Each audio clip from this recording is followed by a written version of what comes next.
I've been doing a lot of thinking with this current coronavirus situation, trying not to touch my face and hunker down like I'm sure so many of us are. And I don't know about you, but stuff for me is just getting canceled left and right. I had a class at the New England School of Metalwork, which got canceled. The 2020 Havana Conference got canceled. A couple of other events that I was looking forward to got canceled. So I've got a bit of time on my hands that I thought I would try to make the best of it and maybe give something back. So I wanted to do a little tutorial about tong making. That's actually what my class at the School of Metalwork was going to be on. So I would like to show you all how to make a pair of these kind of wolf jaw tongs. This is a kind of tong that I use a lot. I probably have about 5 different sizes of them. They're really handy. I don't think a day goes by where I'm working at the forge that I don't pick these up at least once. It's also a really good jumping off point to make other kinds of tongs.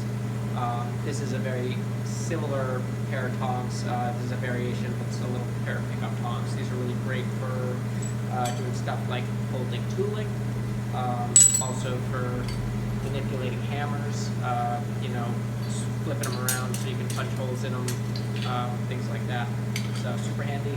Another one that I use a whole heck of a lot, this is a box jaw tong.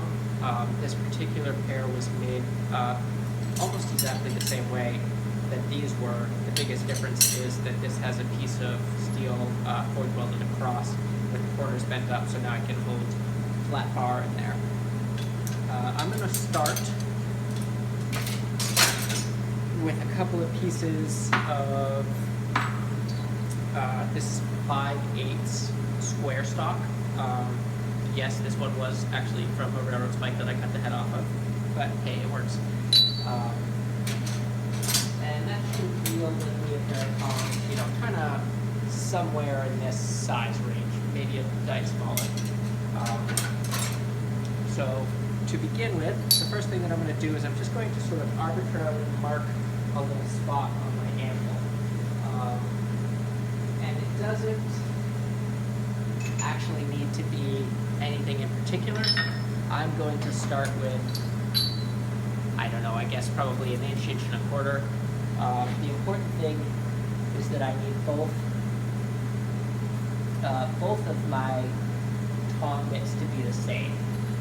And so I'm just going to make a little mark there, and I'm going to sort of spread it down the side there so that that gets washed away. I can still find it and make my other half the same. So let's begin.